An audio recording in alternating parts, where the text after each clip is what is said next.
Posteriormente, bueno, después pasamos actualmente a la plenaria, eta momentu honetan, behintzat, hitz gutxi batzuk euskeraz esan gura ditut, nire, bueno, Euskal Herriko gonbidatua aurkezteko.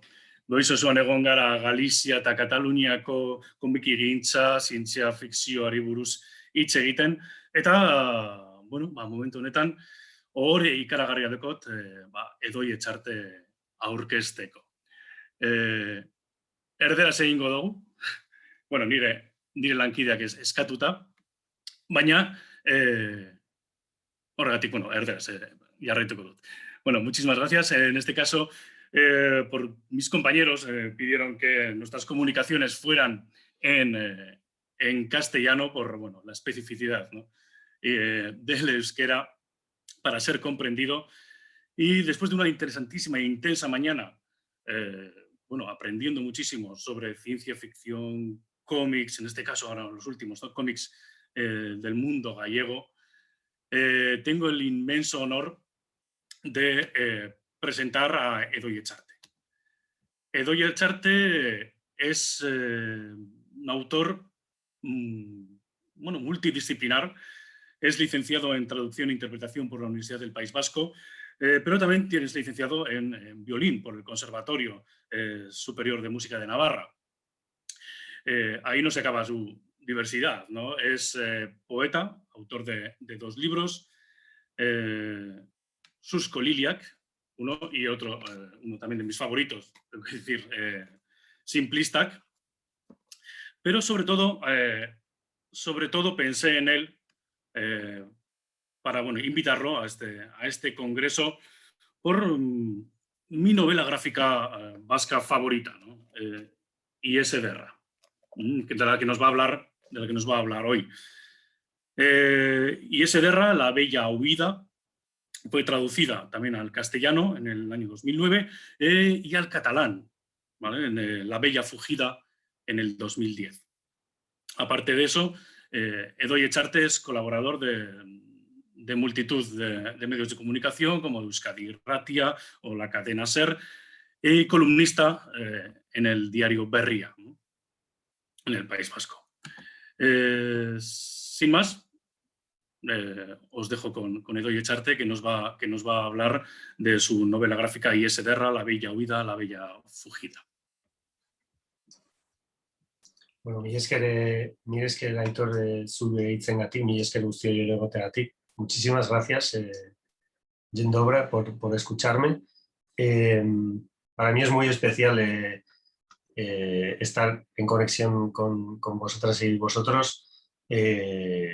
Bueno, tengo una conexión bastante habitual, si tienes contacto con la música en Pamplona, con Polonia, y es que pues, muchas de mis maestras han sido polacas o incluso compañeras de orquesta o de algún grupo de ese tipo, pues que aquí hay un montón de músicos de por allá, bueno, además de que he podido disfrutar de la literatura escrita en polaco en más de una ocasión. Así que para mí es a la vez un honor y a la vez pues, una cita que me generaba cierta...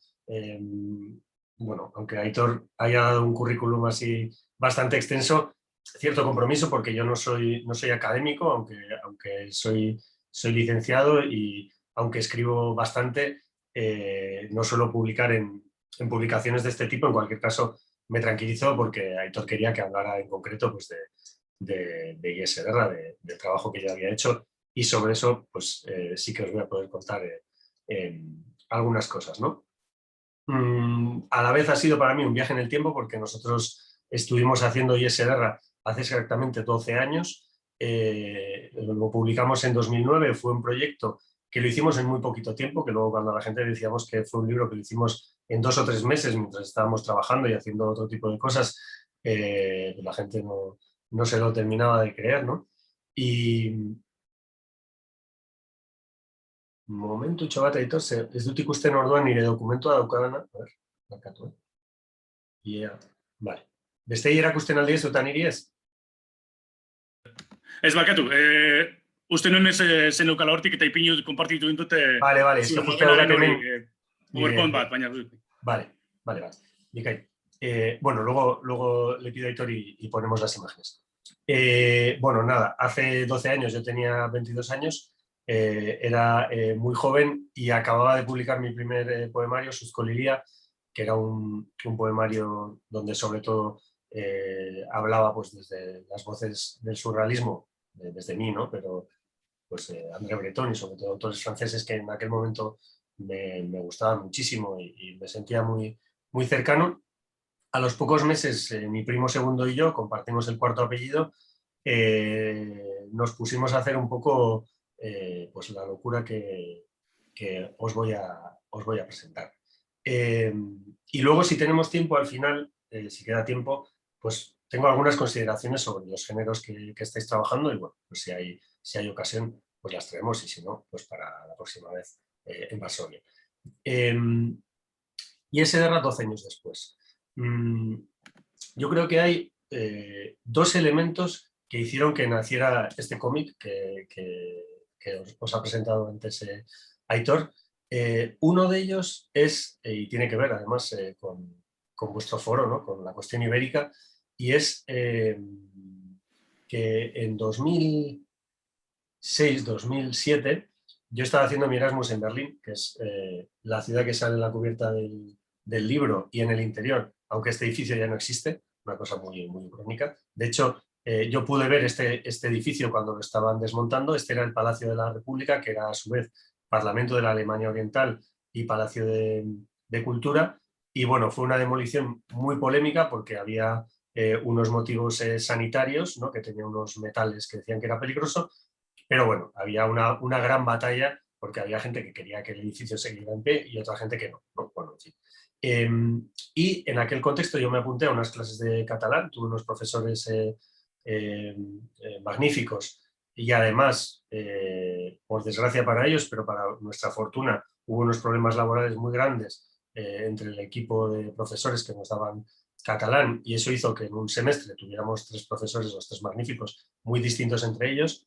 Y entonces, para aprender catalán, empecé a escuchar la radio, que durante ese curso, y solo durante ese curso, emitió un programa que se llamaba El Nas de Cleopatra, La Nariz de Cleopatra, que dirigía el periodista Enric Calpena, y que tenía como historiador, yo diría que en aquel entonces no muy conocido, hoy en día conocido por todos, en parte por desgracia, Oriol Junqueras, historiador, ¿verdad?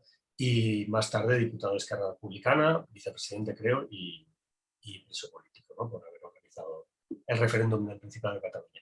El Nas de Cleopatra era, pues eso, la parte audio que yo complementaba con el clásico método Digi Digi, al que me aficioné, creo que lo veíamos incluso en VHS, que es un método ya clásico y que ha envejecido muy bien para aprender catalán. Bien, ¿de qué trataba el Nas de Cleopatra? Bueno, pues era un programa de 1 hora en la radio pública que planteaba una hipótesis. El primero, para que entendáis, planteaba la siguiente, que era ¿qué habría pasado si Franco hubiera muerto por accidente de caza en 1961? ¿No? El segundo fue año 2036, el cambio climático hoy.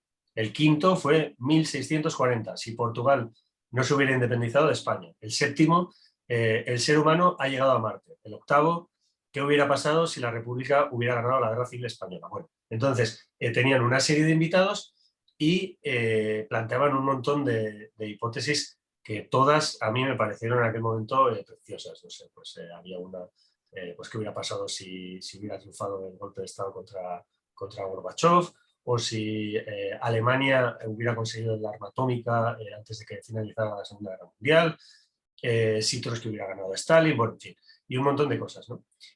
Para mí la sorpresa con este programa era que a menudo elementos pequeñísimos, ¿no? de la historia hicieron que hubiera fronteras que cambiaran centenares de kilómetros, ¿no? Que, por ejemplo, hubiera un ejército antes de las guerras que se hacían con la pólvora, que se quedara sin árboles para hacer flechas, ¿no? Un elemento que en principio podría ser de índole ecológica o, si se quiere, ya lo sumo económica, ¿no? Que condicionaba pues, las vidas y la cultura de cientos de miles de personas, ¿no? Y bueno, te ponía a funcionar y lo más bonito de todo era que cualquiera de esas otras hipótesis parecía realmente posible, ¿no?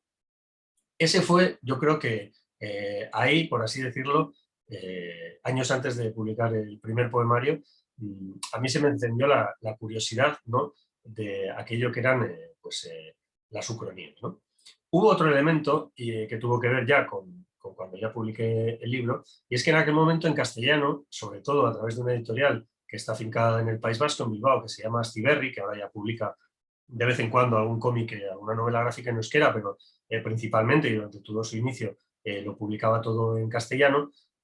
Hubo un boom de la novela gráfica en castellano y esto era nuevo, porque el cómic era y es un género con un amplísimo recorrido en la francofonía, sobre todo en Francia y en el sur de Bélgica, pero no era así en castellano, ¿no? En castellano hubo una época de cómic muy potente, sobre todo en los 80, ligada a las revistas de cómic, fanzines, y luego ya mucha traducción a partir de los 90 de grandes sellos de cómic, sobre todo estadounidense, y luego sí que había sagas que estas sí tuvieron su lugar también en euskera cuando yo era niño, pues Asterix y Obelix, Tintín y demás, pero se estaba quedando fuera todo un género de la novela gráfica que fundamentalmente, para que nos entendamos, hablaba sobre historias cotidianas, que muy a menudo eran historias de pareja, historias de amor, viajes,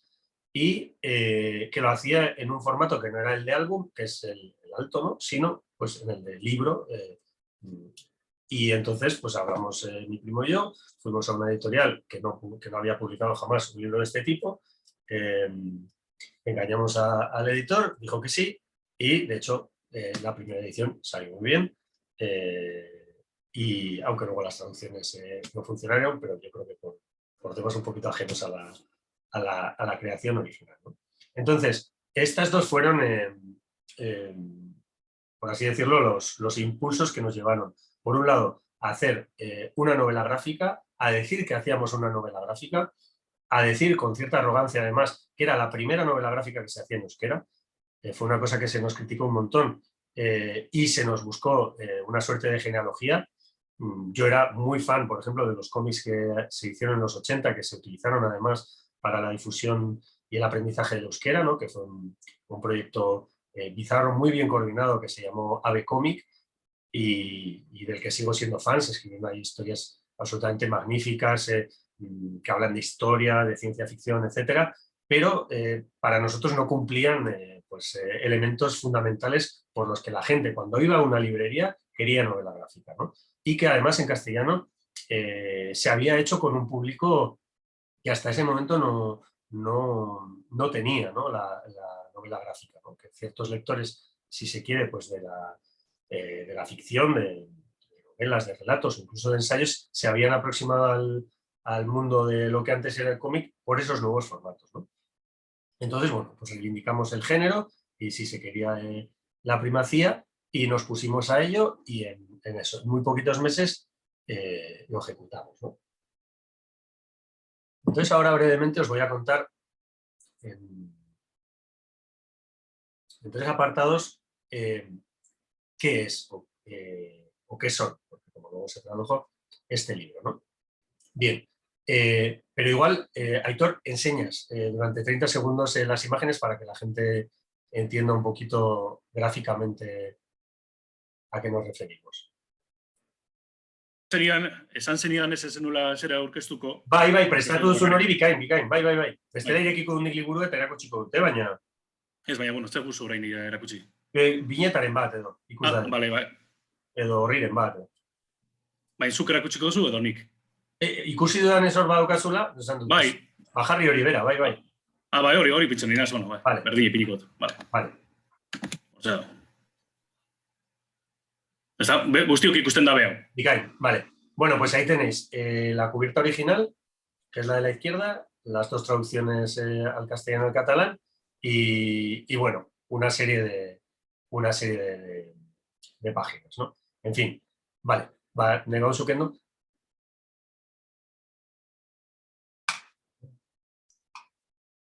Vale, bueno, primero, y lo importante para estas jornadas, el marco, ¿no? Aunque nosotros decíamos que el marco en realidad era la decoración de la historia que estábamos contando, sí que es verdad que yo diría que fue lo que más interesó, ¿no? Y era la hipótesis histórica.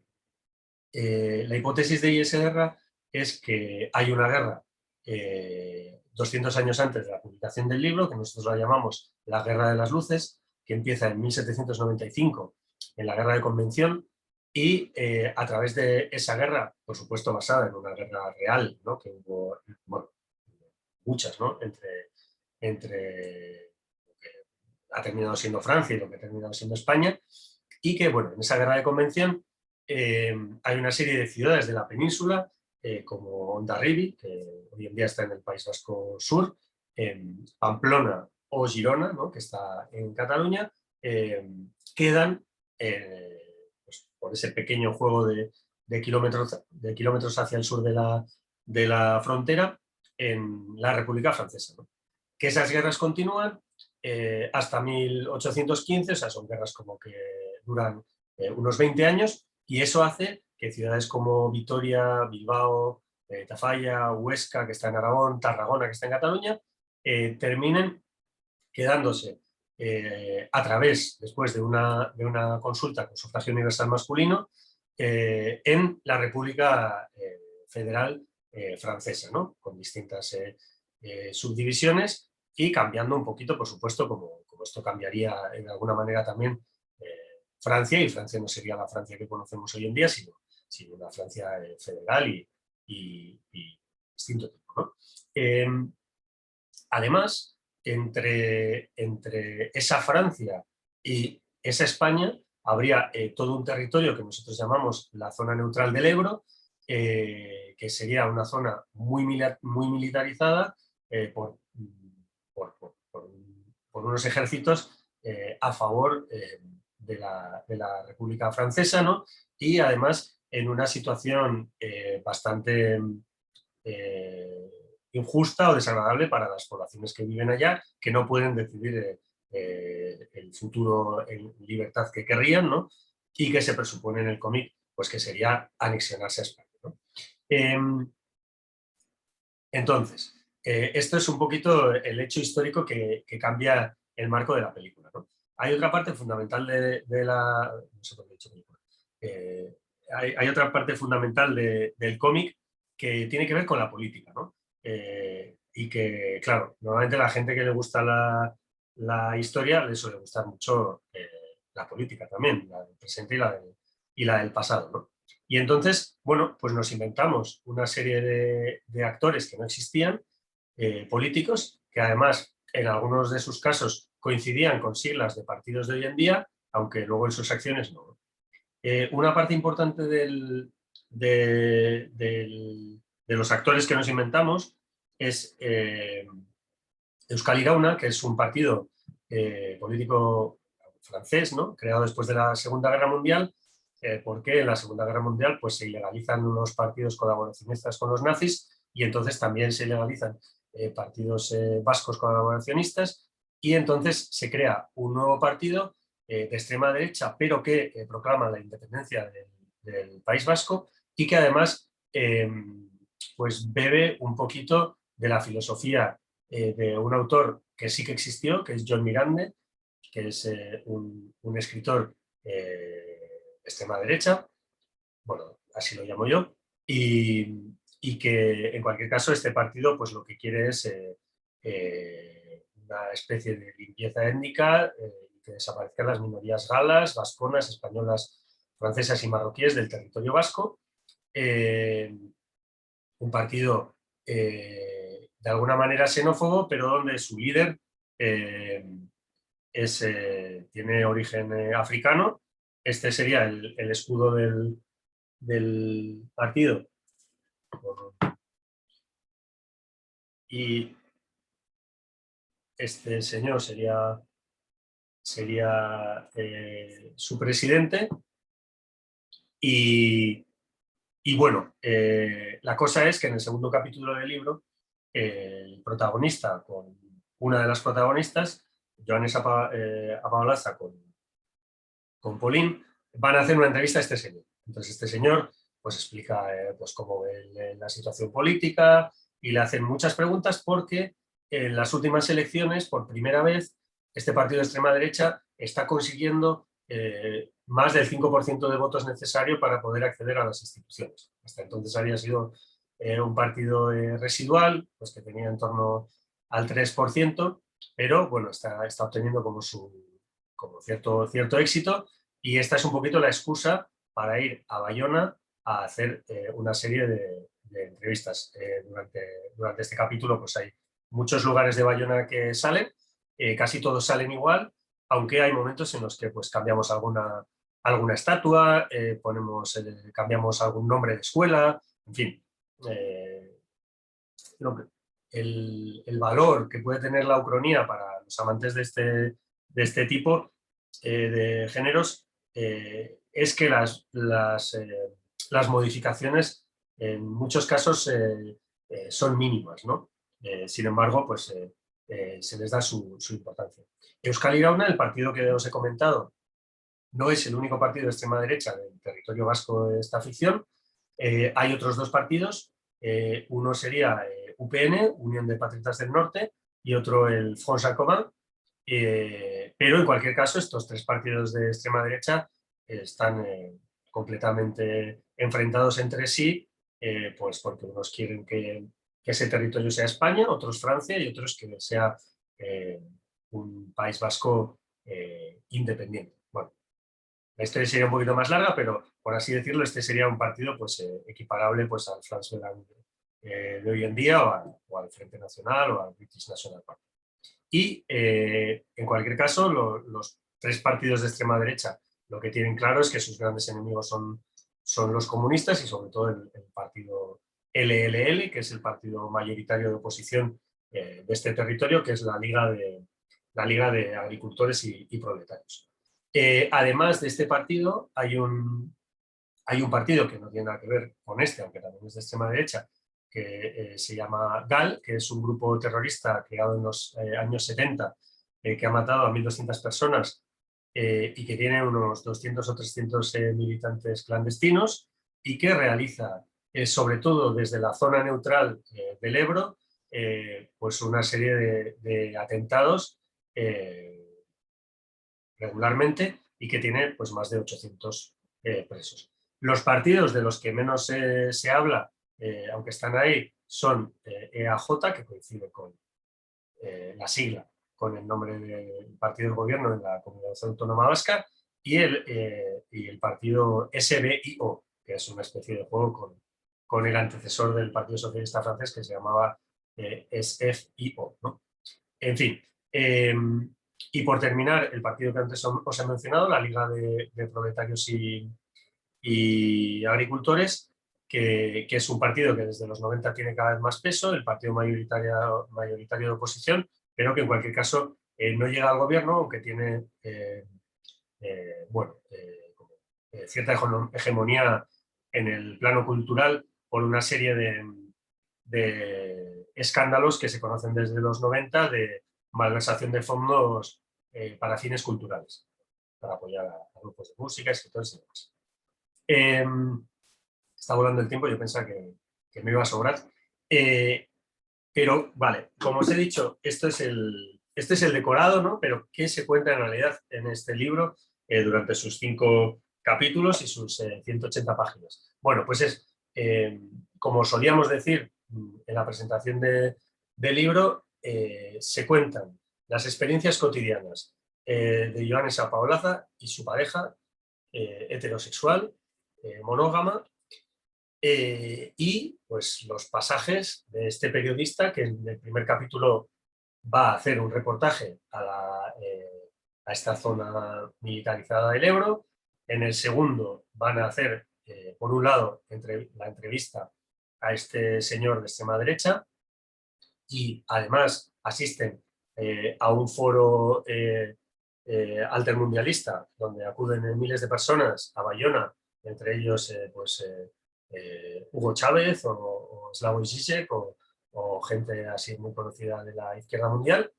¿Qué más? Hay escenas cotidianas, ¿no? De cocinar, hacer el amor, en fin.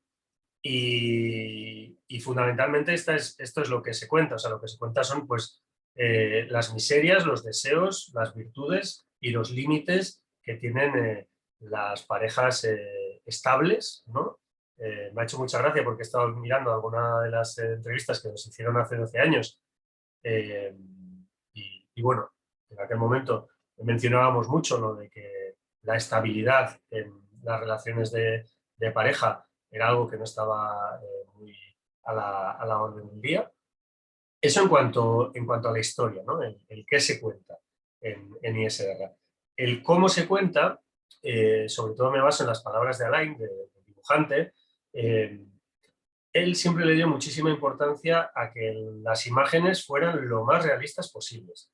Y además, para eso lo que hicimos fundamentalmente fue que para los personajes principales hicimos creo que 3 o 4 sesiones de fotos reales, cocinando, en el sofá, caminando por la calle, en fin, para basarnos después en esas fotos para que esto fuera tomado en serio de alguna manera, ¿no?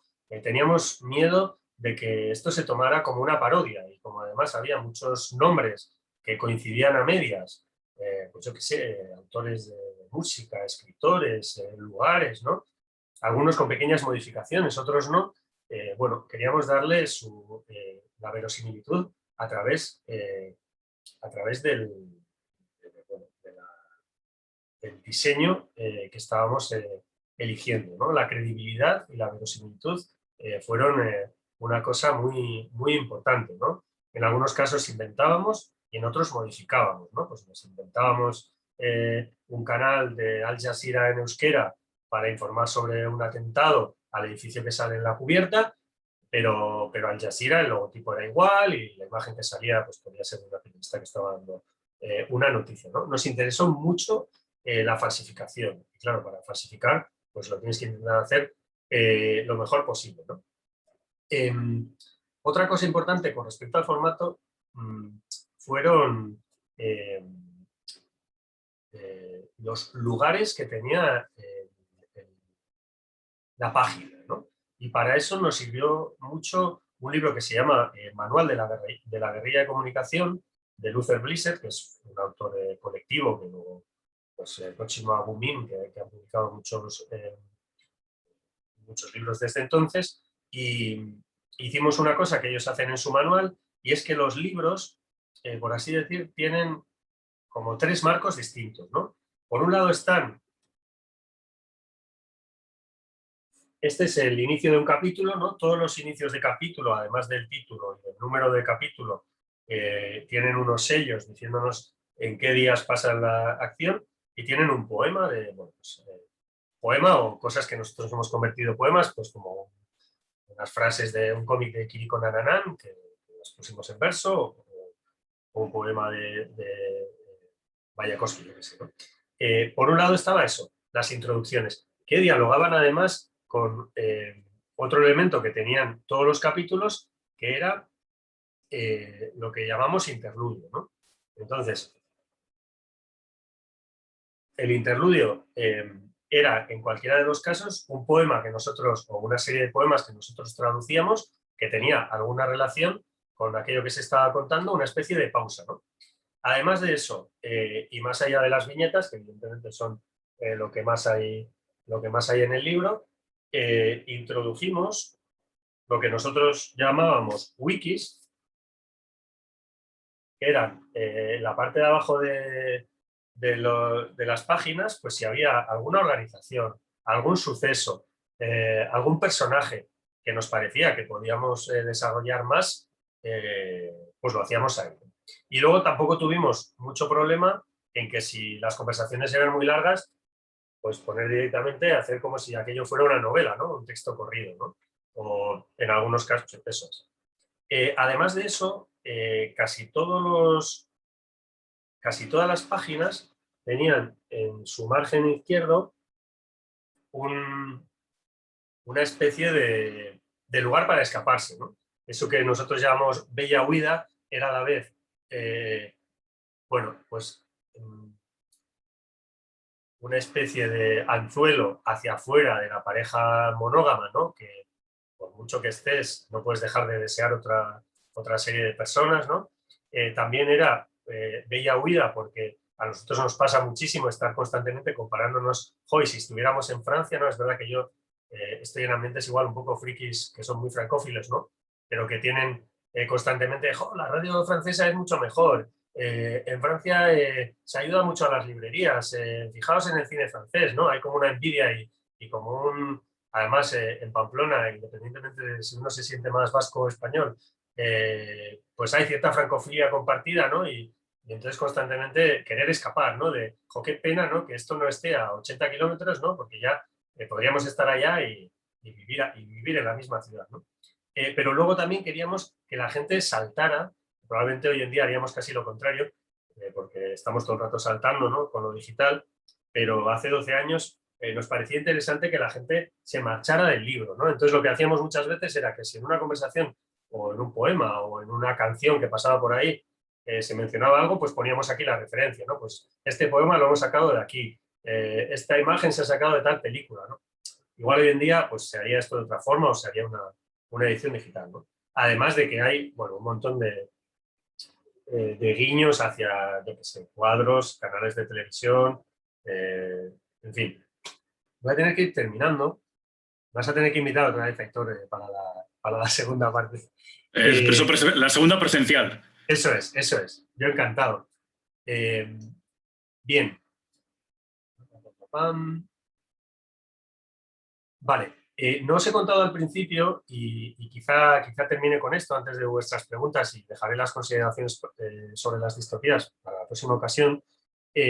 Antes de publicar el libro hicimos una cosa que fue sacar un blog con un personaje que se llamaba como el personaje principal. Creo que nos abrimos una cuenta de Twitter y mandar cartas a los periódicos, cartas de opinión. Entonces algunas se publicaron y algunas las dejamos. Eran cartas un poquito frikis, tuvimos suerte, alguna se publicó y la pudimos recoger aquí.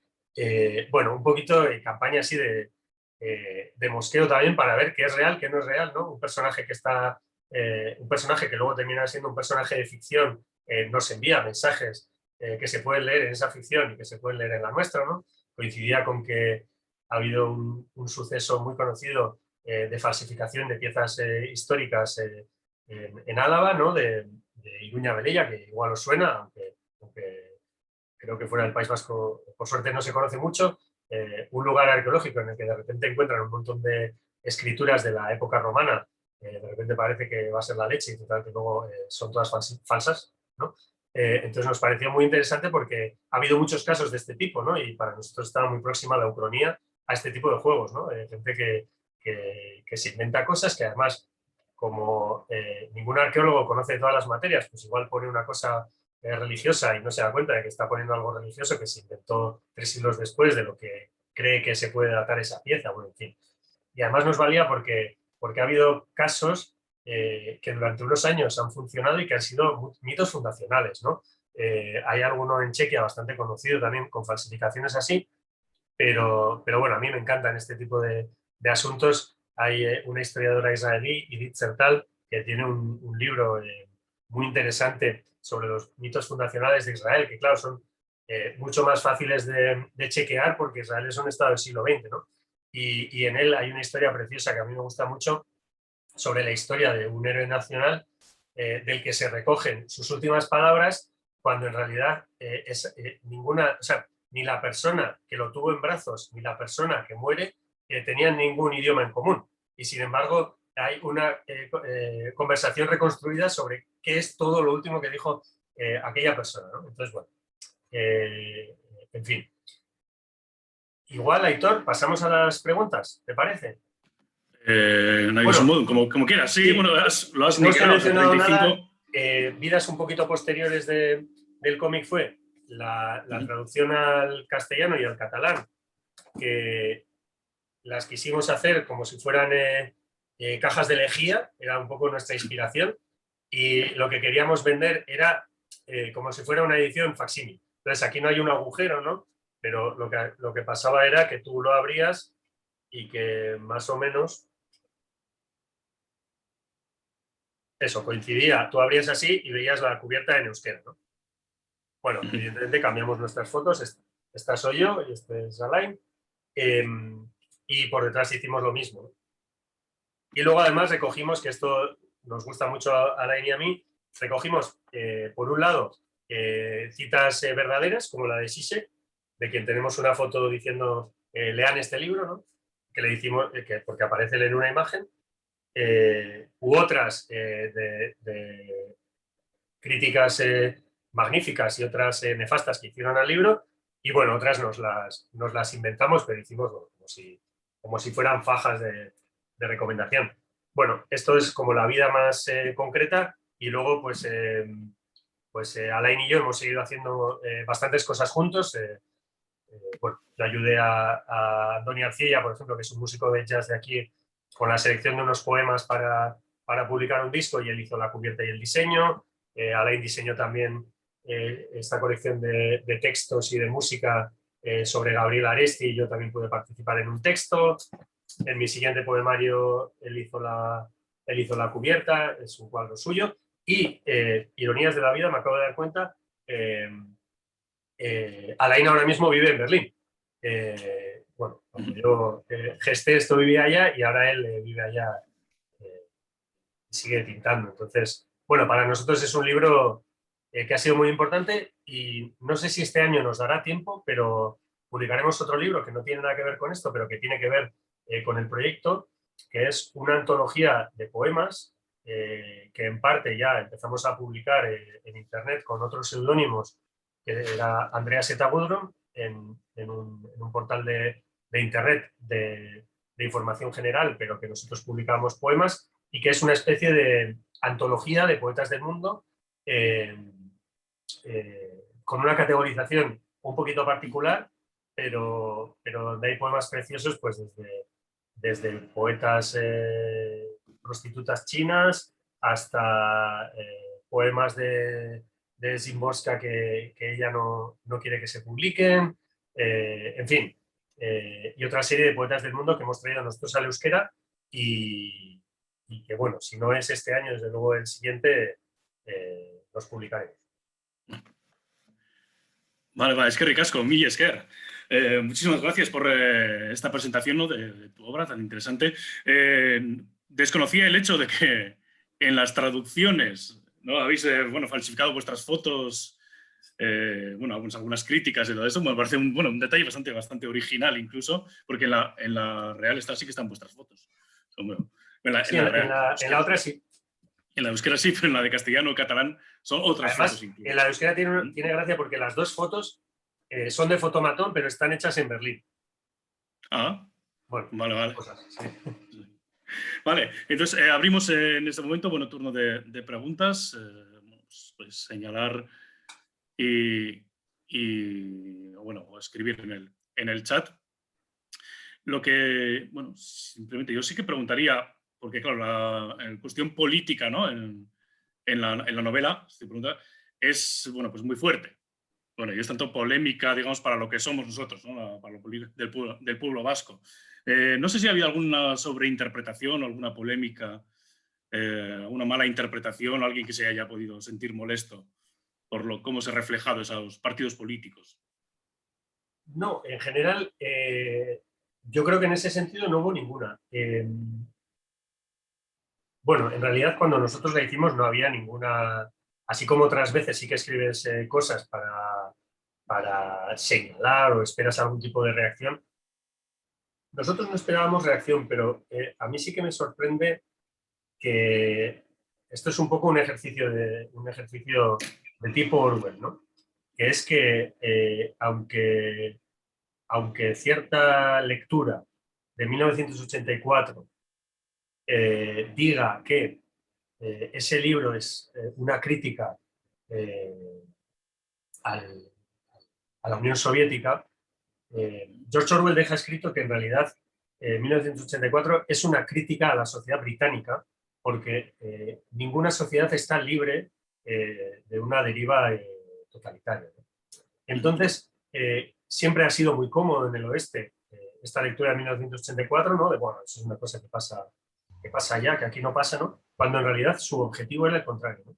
Nosotros precisamente con Euskal Irauna, con el partido sobre el que más se ha hablado, en ciertos momentos a mí me ha extrañado, ¿no? Porque hay muchos discursos que en el País Vasco se interpretan como transformadores y de izquierdas, que pueden encontrar perfectamente su eco en vertientes de la extrema derecha europea, ¿no? Lo cual no quita a que quizás haya cosas que tengan que ver con el sentido común y que pues las compartas, ¿no? Pero sí que me da la sensación de que con esto de la extrema derecha independentista vasca, que no existe en la realidad, ¿no? Sí que se tomó como demasiado, como si fuera realmente ficción, ¿no? Como le pasó de alguna manera a George Orwell con 1984, por mucho que él pusiera que la ideología fuera socialismo inglés, ¿no? O sea, él ubicara eso en un país de habla inglesa, ¿no? Y sin embargo, prácticamente nadie hizo la lectura que él esperaba, ¿no? Por ese lado, para mí sí que más sorpresa, ¿no? Vale. Si alguien más tiene alguna pregunta para también las anteriores participantes. Antes, Elena también ha mencionado en la anterior intervención las dificultades a la hora de traducir a otras lenguas, ¿no? Que también, bueno, pues por cuestiones de mercado, en este caso, ¿no? En este caso, bueno, mencionaba la dificultad a traducir al gallego como tal. De lo que sé también, bueno, también tú mismo tradujiste. Sí, la verdad que yo creo que no fue una buena decisión la que tomamos. Y es que publicamos este libro en castellano en la misma editorial que lo publicamos en euskera, que fue o sea, la primera edición se agotó en muy poquito tiempo, 2000 ejemplares. Y la segunda no funcionó mal. Pero claro, era una editorial que no tenía la distribución ni los medios para hacerlo bien a nivel estatal, ni siquiera a nivel del País Vasco, ¿no? Entonces yo creo que fue un poco una pena, ¿no? Que en aquel momento nos hizo a nosotros muchísima ilusión, pero que de haber pensado aquello en serio, o no lo habríamos hecho o lo habríamos intentado hacer de otra manera. Es verdad que, claro, en castellano, pues es que hacer las cosas súper bien, ¿no? Para que puedas tener recorrido, ¿no? Pero yo creo que fue una pena, ¿no? Siempre mi duda es si esta historia, yo creo que para que funcionara, tendría que funcionar más la parte de la pareja que la parte de la historia ficción, ¿no? Pero también es verdad que hubo alguna reseña realmente buena de gente de uno de los mayores críticos de cómic del Estado, que es valenciano, ¿no? Y que no sé cómo le llegó esta historia y le gustó y la puso bien, ¿no? Lo que ocurre es que no es suficiente con publicar. Si no tienes una buena distribución, realmente no funciona. No sé, también a las anteriores participantes, también mi pregunta está abierta, ¿no? A vosotros, María y Elena. ¿Por qué habéis analizado también, bueno, pues desde el punto de vista gallego, ¿no? Estos cómics con la temática, ¿no? Pues en Galicia de la inmigración, de los desastres del Prestige. En este caso también la ucronía, esta vasca, es muy fuerte. Quizás la pregunta es un poco tonta, no sé si es bueno, tonta. ¿Es difícil que el tema traspase a otros lectores si se centra, digamos, demasiado en una problemática específica, ¿no? De una determinada región? No sé si me explico. Elena, María.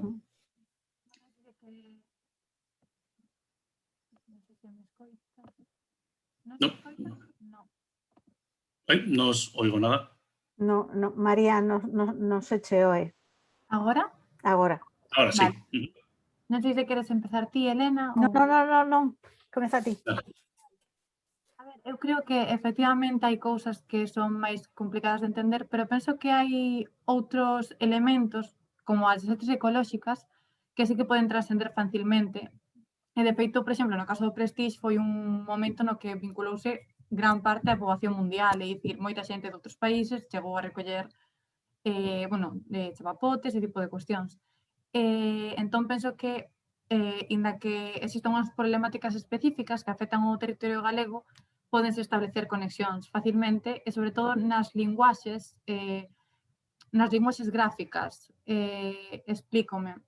Cando falaba, por exemplo, dunha linguaxe neo-noir, falaba tamén referíndome a linguaxes que existen xa noutros puntos, pois, tanto noutros puntos de España como noutros puntos de Europa ou en Estados Unidos, e son cuestións que ao final acaban sendo recollidas nunha mestura, non, entre o máis cultural propio e o máis exóxeno, non?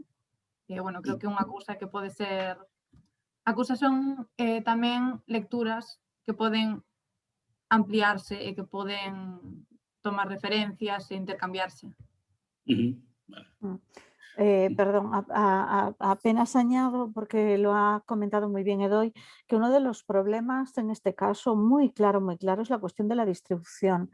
Y entonces, en la medida en que las distribuciones sean muy locales y de alguna manera circulen, aunque tengan muy buena acogida en su espacio, pienso en algunas de las maravillas que ha presentado María, por ejemplo, si no hay una buena conexión para la distribución en un espacio más amplio que además permita acceder al mercado de la traducción, es muy difícil. Los primeros ejemplos que pone María circulan básicamente en un espacio muy artístico, además, ¿no? Y entonces esto lo hace extraordinariamente complicado. Por eso me parece tan interesante pensar que el cómic responde a una tipología de industria, digamos, y es que es industria que a veces son cosas mucho más pequeñas, casi siempre son cosas mucho más pequeñas, que tiene unas características muy propias. Yo he hablado con algunos de los editores más conocidos de Galicia del libro convencional, que dicen es que para nosotros es inasumible. Y claro que querríamos poder publicar más cómic porque ya no vamos tarde, vamos tardísimo, pero es inasumible.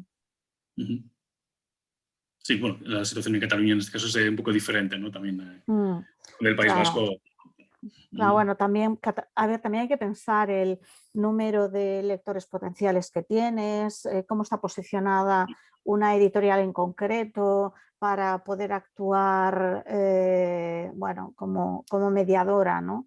Estos elementos son importantes. Pero yo tampoco, yo, que soy aquí un poco utópica a lo mejor, yo también creo en la fuerza de las lectoras y los lectores. Es decir, cuando consigues crear una comunidad que tiene muchas ganas de leer un tipo de textos, esos textos pueden acabar circulando. Sí. En este caso, bueno, en el tema vasco, ¿no? Bueno, pues está esta Villa Terra, pero no sé si ha habido continuidad en cuanto a novela gráfica, ¿no? Como Edoy diferenciaba entre cómic o novela gráfica como tal. No me suena. Sí. Yo creo que sí que ha habido cositas, pero que de alguna manera nosotros pensamos que iba a haber un boom. Y eso no ha habido. Es decir, sí que ha habido más cosas muy bien hechas como Pérez y Garaya, no son ucronías, ¿no? Pero sobre todo el dibujante Adura ha hecho unas cuantas, ¿no? Alguna con Alcaizcano. Bueno, yo creo que se han hecho cosas. Black is Belza, aunque es un álbum, bueno, de alguna manera su manera de contar es más una novela gráfica, ¿no? En fin, yo creo que ha habido cositas. De hecho, ahora yo creo que cada vez habrá más porque hay una partida del gobierno vasco específica para esto y eso hará que haya más asunto de este tipo, ¿no? En cualquier caso, para la distribución, en lo que se refiere a castellano, lo que le ha faltado al País Vasco es que bueno, le faltan muchas cosas, pero una de ellas, a diferencia del catalán, es que no tiene editoriales ni distribuidoras potentes en castellano. Y precisamente por casualidad, una de ellas que sí es Astiberri, ¿no? La de cómics que antes he comentado, que es probablemente la editorial de novela gráfica más potente de todo el estado, ¿no? Pero no tiene, ¿no? Entonces hay excepciones, lo mismo que hay excepciones galegas, ¿no? Pues con Calandraca y el álbum infantil que se distribuye en el estado, pues grandísima parte es galego, o sea, se hace desde allá. pero todos los intentos empresariales, y hemos conocido los últimos de poco tiempo, no son capaces, desde Galicia o desde Euskal Herria, de montar distribuidores. Y tampoco hay editoriales mainstream que puedan hacerlo, cuando hay un montón en Barcelona. Hasta el punto que editoriales que hasta hace muy poquitos años solo publicaban en castellano, como Anagrama, ¿no? Ahora también lo hacen en catalán, ¿no? Pero que claro, que tú tuvieras un anagrama en Barcelona, pues hace que pudieras de alguna manera, a partir de cierto punto, compaginar muchos libros. Yo que laboralmente parte de mi trabajo es de pedir novedades para nuestra librería.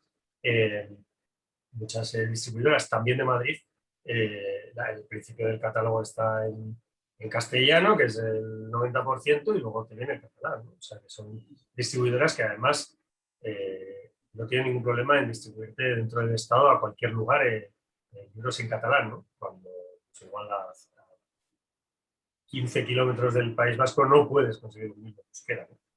Entonces yo creo que hay problemas que son de otro orden, que son económicos o de otro tipo, o de economía cultural también, que inciden también en la internacionalización. Y por terminar, aunque no tiene que ver ni con distopías, ni con utopías, ni con novelas gráficas, precisamente el buen momento de la literatura vasca fuera del País Vasco ha empezado hace relativamente poco y tiene que ver con que aquello que se llevaba haciendo desde hacía muchos años, que era traducir cosas del euskera y publicarlas en el País Vasco, vendiendo muchas veces muchísimo menos que euskera, pues porque para el lector que no sabe euskera aquí, eso es literatura regional o de segunda, ¿no? Los lectores del País Vasco que no saben euskera han empezado a leer cosas que originalmente fueron escritas en euskera cuando se han publicado en sellos de primera de Madrid, Barcelona o incluso Bilbao, como ahora con Sony, ¿no? Pero que se reseñan en la prensa de Madrid y de Barcelona. Y a mí me parece totalmente lógico, ¿no? Si tú eres un lector que lee en castellano, quieres cosas de primera, entonces te enteras que existe un Xue Alberdi cuando la saca con Sony, o te enteras de que existe Ide Rodríguez cuando la saca Random House, ¿no? O Arcade Cano y Quilmen Uribe cuando lo saca Sisbarral, ¿no? Cuando lo sacaban Erein, Albertanía o Chalaparta, pues tú no interpelabas a ese público monolingüe que no sabía euskera, ¿no? Y sin embargo ahora esa gente está leyendo historias que han escrito de sus vecinas, ¿no? Pero siempre con esa mediación, ¿no? de legitimidad, que insisto que me parece lógica porque muchas veces se critica, pero a mí me parece normal, ¿no? Yo mismo cuando pido novedades, no sé, de ensayo de filosofía, pediré antes un autor sueco, polaco o estadounidense traducido al castellano que un autor español. Porque hay 800.000 libros sobre Walter Benjamin escritos por españoles. Yo qué sé si es bueno. Sin embargo, si hay una editorial que se ha tomado la molestia de traducir ese libro, etcétera, etcétera, bueno, apuestas, ¿no? Vale, sí le da el sello, digamos, de calidad si alguien arriesga económicamente por ello, ¿no? Bueno, por un lado es lógico, por otro lado es un poco triste, ¿no? Que no sepamos propiamente, ¿no? Vendernos a nosotros mismos, ¿no? Nuestra literatura, nuestros datos. Vale, creo que vamos a terminar porque nos hemos pasado unos 15 minutos, llevamos desde la mañana, y bueno, pues pasamos a un merecido descanso para la comida. Eskerrik asko, muchas gracias, y espero bueno, que nos sigamos encontrando en estas circunstancias con estos temas o con otros. Y es que Gracias.